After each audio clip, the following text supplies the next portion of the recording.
In June of 1963, Mildred Loving wrote to the ACLU expressing her desire to be able to visit her family with her husband. The problem was that he was white and she was black. At the time, Virginia was one of 16 states with anti-miscegenation laws on its books.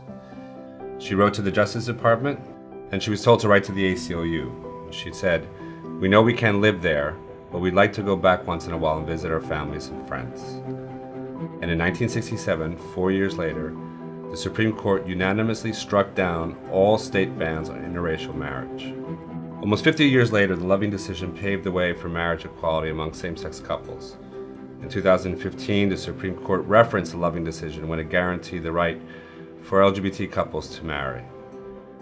But neither the Loving decision nor the Civil Rights Movement ended the deeply entrenched discrimination that we still see today and against which we fight today.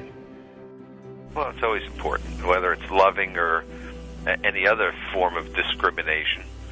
If you don't stop the majority from oppressing the minority, they will take over and oppress the minority. While we've come a long way, the Loving story is a chilling reminder that we must remain vigilant. Those hard-won fights for equality cannot be taken for granted, nor do they happen automatically.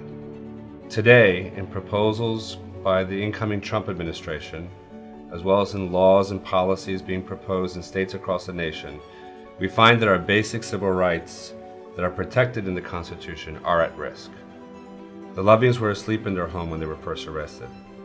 Discrimination would even go into their bedrooms and their private homes.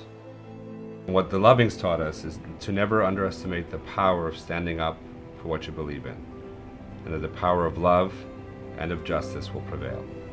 We have to celebrate the Loving story, the story of two people who loved each other and were committed to each other, wanting to make sure that their country recognized their rights, and also to the struggle for making sure that those rights would be protected.